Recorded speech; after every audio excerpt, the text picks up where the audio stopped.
Over 3 nights in December 1980, strange moving lights drifted through the trees of Rendlesham Forest, England. When personnel from 2 nearby US air bases went out to investigate, they were unwittingly thrust into one of the most compelling and controversial episodes in UFO history. The abundance of credible witnesses, the presence of physical evidence, and the frequency and duration of contact make it nearly impossible to deny that something extraordinary happened in Rendlesham Forest, even while the US and British governments maintain otherwise.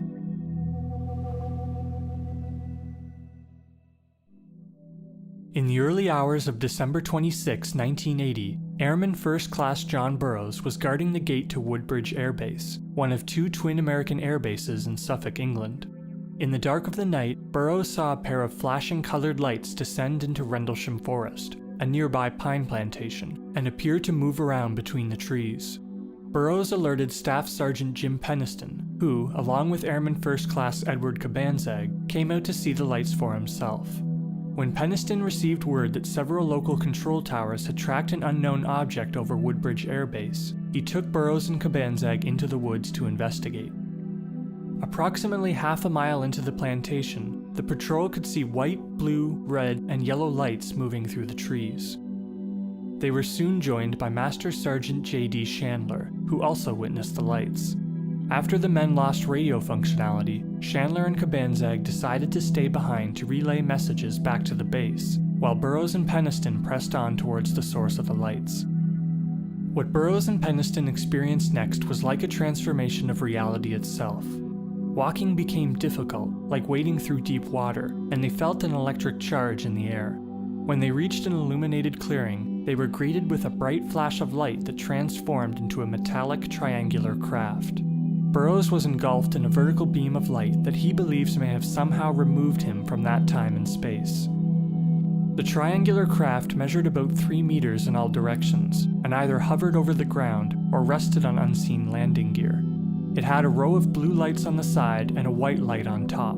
The object was smooth to the touch, like glass, save for a few roughly textured symbols that Penniston likened to Egyptian hieroglyphs. After he touched the object, the white light on top flared up until he removed his hand. He later claimed that a lengthy series of 1s and 0s flashed in his head at this time, and remained in memory until he wrote them all down. After an estimated 45 minutes, the object lifted off the ground and maneuvered vertically between the branches until it cleared the top of the trees and shot off into the night sky. Burroughs then regained consciousness, having no recollection of Penniston examining the craft. The men were in a state of disbelief, but they could not deny what had happened to them. There were 3 distinct and evenly spaced indentations in the hard frozen ground where they'd seen the object, and many of the branches overhanging the apparent landing site had broken off of the trees. They later discovered that personnel from another unit had also seen and encountered strange lights in the forest that night. More startlingly, when they finally rendezvoused with Chandler and Cabansag, Burroughs and Penniston discovered that their watches were running 45 minutes behind. Later that morning, the base authorities ordered Burroughs and Penniston to return to the site with several other officers. The police also launched an investigation. Together they took photos and measurements, and Penniston took a plaster mold of the 3 indentations. One of the officers later did the same. Things then took a conspiratorial turn. It was discovered that no photos could be returned from development on the grounds that they had all come out cloudy. When Deputy Base Commander, Lieutenant Colonel Charles Halt, arrived on duty around 5 a.m. that morning, he discovered that the only 2 official incident reports had been removed from the base's files and classified secret, all without his knowledge or permission. Declassified documents have since revealed that the reports were seized and given over to the most senior U.S. Air Force officer in Europe. Just when it seemed like the investigation had come to a standstill, the UFO returned.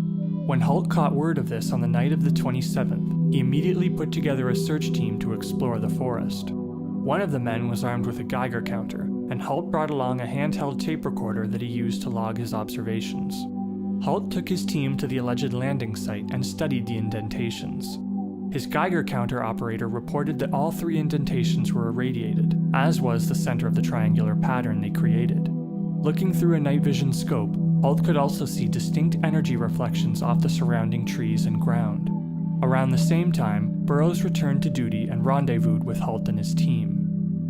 As the men were searching the landing site, they were alerted by a chorus of distressing calls from the animals on a nearby farm. Soon after, the men noticed a flashing red light approximately half a mile from their position. Its appearance coincided with the settling of what Halt described as a deathly calm over the area and over the previously hysterical animals.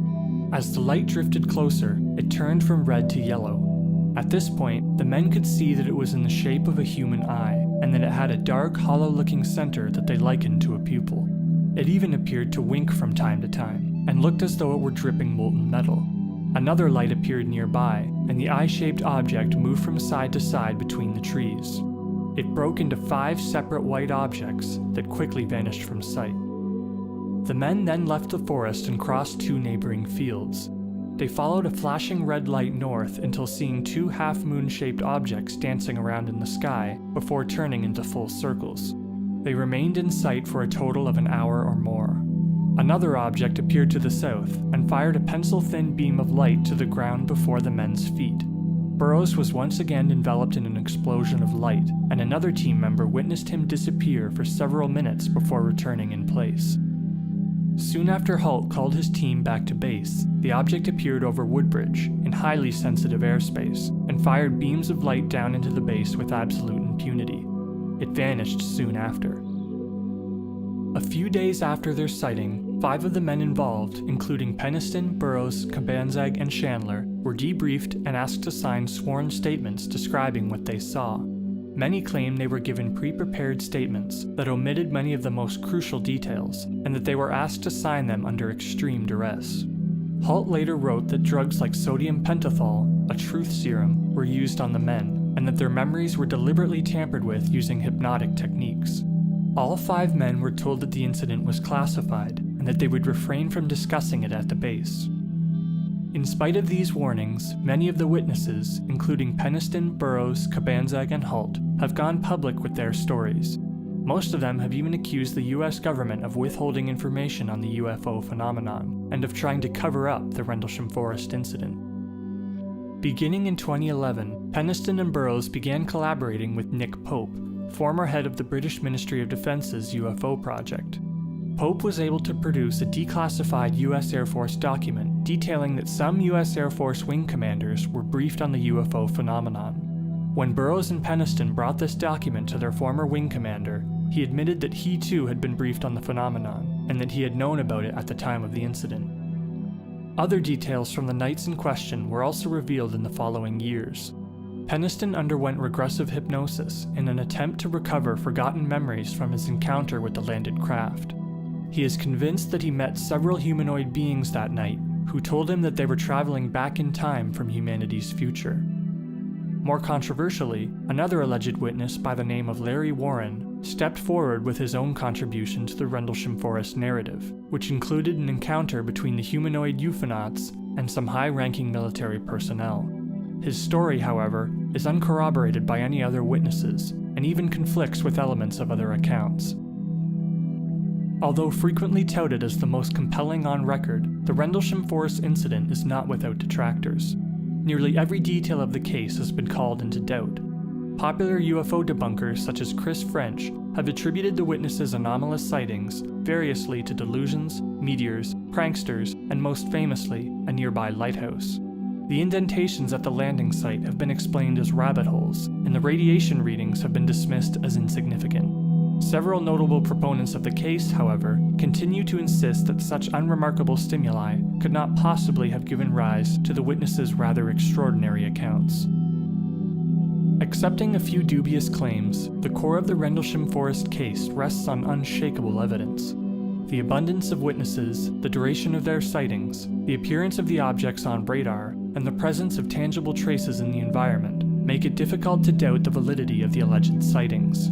And as the witnesses and their most vocal supporters continue to push the US and British governments to reveal their knowledge of this historic case, it seems more and more likely that the Rendlesham Forest incident will prove to be a critical pillar of public disclosure, whatever that may reveal about the identity of the mysterious visitors.